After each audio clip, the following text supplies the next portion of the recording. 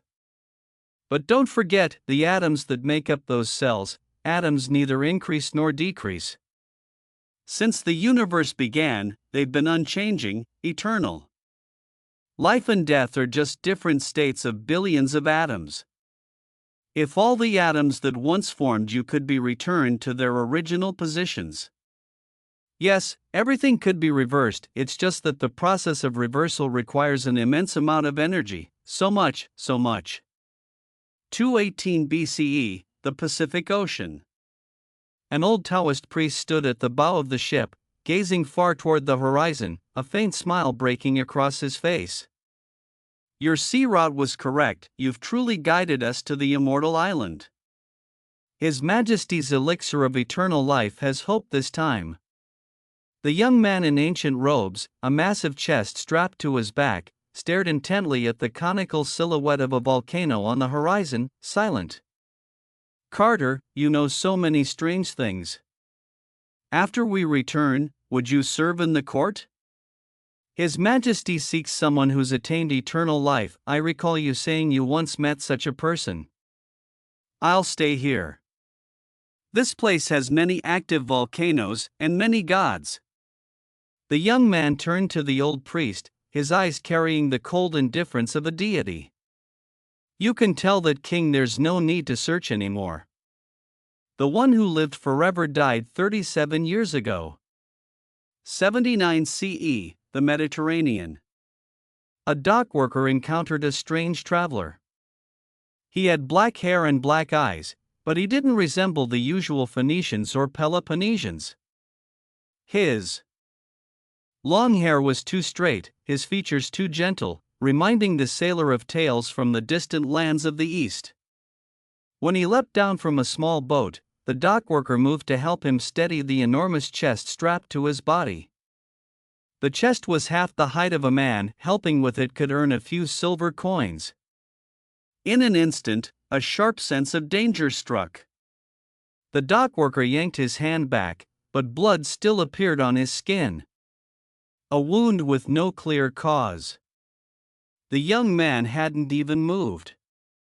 Holding the chest tightly with one arm, the young man walked past him coldly, speaking in flawless Latin. Tell your people to leave this place. Mount Vesuvius is about to erupt. The warning sank like a stone into water, lost amid the bustling harbor. That day, many saw the young man walking alone toward the volcano, the dwelling place of gods. 3 days later, Mount Vesuvius erupted. Ancient Roman texts recorded, Jupiter cast divine punishment upon that place. 630 CE, Central Asia. A bald monk rested in a straw tent. Outside, in the distance, massive stone statues loomed within the Rocky Mountains. Carter, what's inside that chest you always carry? Don't ask, and don't look. Is it your little pet? It seems restless in there, banging against the chest like it wants to get out. It's nothing, just a hand. The monk's expression stiffened slightly before he quickly changed the subject. Carter, I'm heading west to seek scriptures. What are you going west for? His companion didn't seem particularly devout, perhaps only masquerading as a monk for convenience along the Silk Road. Sure enough, the companion uttered another cryptic remark, there are ancient creatures in the west. The monk didn't understand. But he'd grown accustomed to his companion's reticent nature. Little did he know that later generations would misrecord the mysterious companion who traveled west with the monk into an entirely different tale. 794 CE, a forest on the outskirts of a distant land. "You've come again," the priestess said, her eyes filled with sorrow and fear as she looked at the young man before her. Thousands of local gods had suffered devastating losses ever since a mysterious Taoist arrived. He devoured them endlessly, stripping them of their power, stealing their strength, forever insatiable. For 1,000 years, they'd lived in terror on this land. The priestess hadn't expected him to return. This ancient god with that chest. The young man calmly set the chest down and lifted out a heart. The heart had no veins, no blood, pale as an egg, but it pulsed vigorously in his hand. "The heart's been repaired. But unlike other organs, she'll soon realize she has no body, and she'll die again." He gazed at her with cold eyes. "A mermaid has the ability to trap time. I need your ribs to craft a box to seal the heart." By the time a sorcerer arrived in pursuit, the priestess had vanished. All that remained in the forest was a massive white creature, resembling a squid. From within it emerged the exquisite face of a woman. Her ribs had been taken. The river of time flowed slowly. Yet the young girl's body never decayed. On the contrary, thanks to the ancient god's meticulous care, the dead cells and severed limbs began to sprout and regrow. The brain grew eyes. The limbs clashed and played. The entrails, submerged in the blood of gods, wriggled slowly. The ancient god clutched the chest, raising his head in agony. Energy, he needed more energy. In the blink of an eye, the steam engine leapt onto the stage of history. A man from the east, wearing a formal top hat, walked across the vast prairies of the American West. Suddenly, a haunting flute melody drifted through the air. The man flinched, turning to look at the chest on the wagon. The sound wasn't coming from there. It took him a day to find the flute player at a nearby mining site. It was a Chinese worker who had crossed the ocean to reach the American West. Now, he was dying, like so many other enslaved laborers in this land. "Who taught you that tune?" the man asked. "I've known it since I was born." The ancient, rustic voice echoed. It was the sound of Een. It was the sound of Hai Oe. The man's heart stirred, and he looked at the worker with a tender gaze. "You come from my wife's homeland. I can smell her scent in your bloodline. For that, I can grant you one wish. What do you desire?" "I want the white men to pay." The Chinese worker drew his last breath. The man removed his hat, swearing an oath like an ancient god, "Your wish will come true." 18 months later, the American Civil War broke out. A total of 1.2 million Americans perished or were wounded in the conflict. Civilization advanced faster. 1883, New York. An Eastern man knocked on the door of the Tesla Electric Company. A peculiar contract was placed before the great scientist. "Design a sealed, electrified box. What do you intend to do with it?" "That's not something you need to know. If I don't know its purpose, I can't design an electrical device to meet your requirements." The man toyed with his fingertips, then, as if resolving himself, stood up. "Follow me." The sealed container was opened. Within it lay the blood of an ancient god, settled for who knows how long. Human limbs floated inside. A pale arm rose to the surface. It was the soft hand of a young girl. Tesla held a secretive, 3-day discussion with the mysterious Eastern visitor, ultimately agreeing to power the container with alternating current.